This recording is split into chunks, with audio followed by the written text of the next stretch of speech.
Est-ce que le Togo réunit les conditions pour adhérer à l'AES? C'était quoi les conditions? Quand moi j'entends les gens parler de ça, on dirait qu'ils ont la constitution de l'AES dans la main. C'était quoi les conditions? Je vous dis que les gens ont organisé quelque chose dans le feu de l'action pour se défendre. Et aujourd'hui, on veut me produire les conditions. C'est quoi les conditions? Moi, je dis ceci. Le Togo a toujours suivi une politique d'apaisement, de calme. Depuis le père de la nation, je parle du général, feu général Gnassingbé Yadema, il a dit si la maison de ton voisin brûle, mais il faut aller l'aider parce que sinon après le feu, il tombe sur ta case. Le Togo est dans cette logique depuis le début. Une des conditions qui revient souvent, c'est la dénonciation des accords coloniaux. Tu ne trouves pas. Moi, tu sais, moi je dis ceci. Si je n'aime pas quelqu'un, je ne l'aime pas. Mais si celui que je n'aime pas fait quelque chose, un petit quelque chose, on ne dit pas tout, qui est bon, je dis, oh, chef, au moins ça là, c'était bon. Hein. Si le Togo était soumis aux accords coloniaux, vraiment, comme les autres, tu crois qu'il aurait osé ouvrir son port à l'AES? Mais c'est déjà une dénonciation. Vous voulez quoi? Des discours enflammés? Mais il faut travailler, chacun a sa méthode. Chacun a sa méthode. Le Togo n'aurait jamais ouvert son port à ces pays s'il était le doigt sur la couture devant les accords coloniaux. Est-ce que nous sommes d'accord? Nous sommes d'accord? Donc, si le président du Togo fait preuve de ce courage exceptionnel, il faut lui dire, bon chef, au moins ça c'est bon, les autres choses que tu fais, on n'est pas content. Mais ça là, nous sommes contents. Allez-y aujourd'hui au Niger, allez au Mali, allez au Burkina, voir comment la communauté togolaise est à l'aise. Est-ce que je mens? Ils sont respectés, ils sont admirés, ils sont aimés, ils sont choyés, les Togolais. Est-ce que ces gens-là, ils sont tous des Gnassingbé? Ou bien ils s'appellent Kegewe? Non. Donc c'est dans l'intérêt des Togolais. Dès que tu es Togolais, le président, un chef d'État doit poser des actions qui soient dans l'intérêt de tous ses concitoyens, qu'ils soient à l'intérieur du pays ou à l'extérieur du pays. On mène une politique de petits pas. On n'a pas besoin de défoncer les portes ouvertes. Oui. Robert Doucet utilise l'argument économique. Aujourd'hui, sur toute la planète, les Russes, les Américains, d'abord, l'Américain, lui, est littéralement en train de mettre toute l'Ukraine dans la poche, Groenland dans la poche, Canada dans la poche, Panama dans la poche. Argument, économie. Mais nous, on n'est pas une puissance pour aller prendre notre pays et mettre dans la poche. Mais si on a au moins l'intelligence de faire commerce avec d'autres pays pour nous enrichir, faisons-le sans retenue parce que le commerce est toujours honnête. Oui, mais disons que pour l'instant, l'AES est dans un état embryonnaire. Voilà. C'est-à-dire qu'ils n'ont pas encore dit que si un État demain souhaite adhérer à notre confédération, qu'il faut ceci ou qu'il faut cela. Ou bien qu'il faut que, par exemple, son taux d'endettement par rapport au PIB soit à tel pourcentage ou à tel pourcentage. Ou s'il faut faire ceci, dénoncer les accords coloniaux ou pas. Mais ce qui est un point commun à tous ces trois États qui sont membres aujourd'hui de l'Alliance des États du Sahel, c'est que tous ces trois États ont posé deux actes qui sont très forts. Un, ils ont dénoncé les accords coloniaux et ils ont envoyé des lettres à la métropole pour dire qu'ils ne sont plus tenus de respecter ces accords coloniaux. Ça, c'est un point commun pour ces trois États. Deuxième point commun, ils ont renvoyé de leur territoire toutes les forces impérialistes qui y séjournaient et par qui peut-être on nourrissait les mercenaires terroristes. Donc ça, ce sont deux points fondamentaux sur lesquels ces trois États étaient d'accord. Maintenant, comme je disais au départ, l'AES c'est encore dans un état embryonnaire.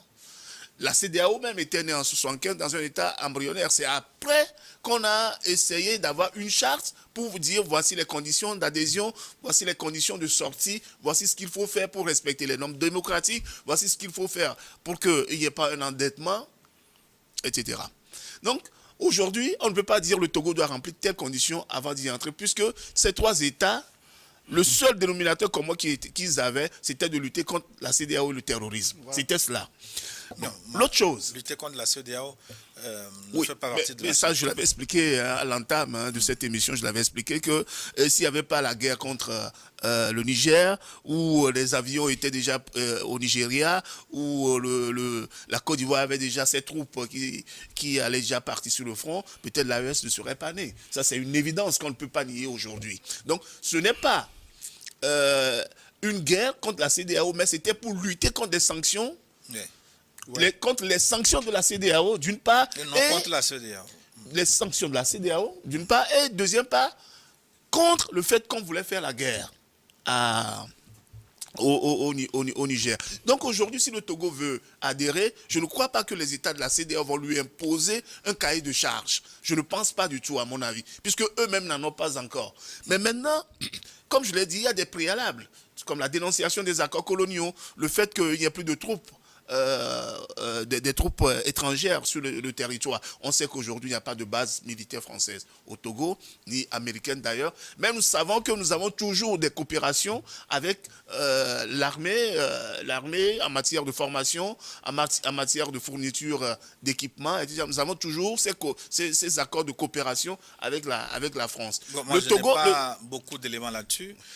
Puisqu'on avait toujours des, comment on les appelait, à l'époque, des instructeurs. Mais aujourd'hui, on a toujours des instructeurs français qui étaient toujours avec nous. Hein. Il n'y a pas longtemps, on a vu... Bon, avant cette émission, j'ai posé la question à gauche, à droite.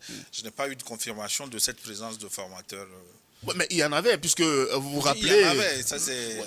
pas longtemps, mais pas seulement sous le feu général Eyadema, mais sous la présidence de M. Faure, on a vu quand même qu'il y a des instructeurs français de l'armée française. Et notamment, je parle de ces dernières années, donc... Oui, mais je parle aussi de ces dernières années. Je donne un exemple. Je donne un exemple très précis. Vous avez vu ce qui s'est passé avec les journalistes lorsqu'un militaire français avait menacé Didier Ledoux à l'époque pour retirer même sa caméra. Je ne sais pas si vous vous rappelez.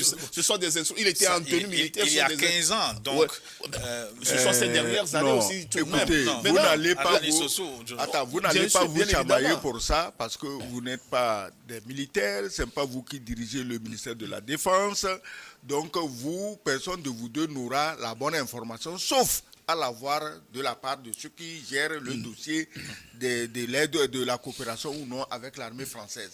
Bon, ça, moi, je n'aimerais pas que nous, ici, qu'on se chamaille sur ce sujet-là. Quand les bases militaires étaient dans les pays du Sahel, le Togo n'avait pas de base militaire, mais le Togo ne se faisait pas le donneur de leçons à ces pays, parce que le Togo est assez intelligent pour savoir que s'ils ont ces bases, c'est qu'ils ont un motif. Moi, si je n'ai pas ce motif, je n'ai pas les bases. Donc voilà une attitude responsable et respectueuse envers les autres. Si aujourd'hui, eux, ils ont pu mettre dehors tous ces emmerdeurs, soutien premier du terrorisme. Mais le Togo n'a jamais eu de base. C'est clair. Quoi qu'en disent les gens, parce qu'il y avait un autre crétin qui voyait chaque matin des vagues de militaires français sur les... Non, il n'y a jamais eu de base militaire française, ni étrangère d'ailleurs sur notre territoire. Un crétin qui voyait toujours des militaires français dans des bus pour aller déstabiliser le Burkina. Mais quand les gens parlent, tu te dis, mais on ne sait pas, est-ce qu'il faut les ramener au CP1 ou il faut plutôt les envoyer dans un asile de fous? Et regarde la fable selon laquelle l'homme d'affaires Bonkongu est en train d'acheter une villa à Lomé juste pour que nous organise la déstabilisation du Burkina. Est-ce qu'on a besoin d'acheter une villa spécialement dans laquelle on va ficeler une déstabilisation d'un pays frère et ami? Non.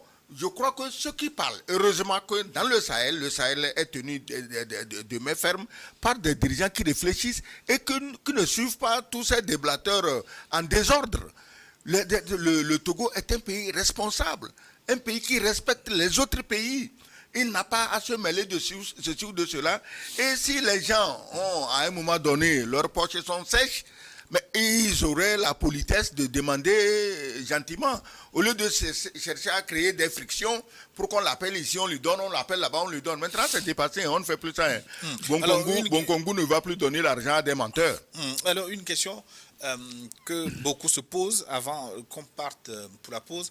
Est-ce qu'on peut appartenir à la fois à la CEDEAO et à l'AES? Mais bien sûr. Ouais, on avait déjà débattu ce sujet sur ce plateau.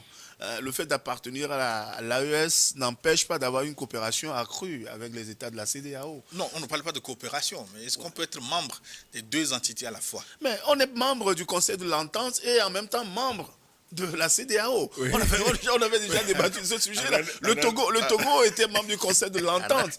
Et les 5 pays qui composent d'ailleurs le Conseil de l'Entente sont des pays qui sont membres de la CEDEAO. Moi, je ne vois pas d'antinomie.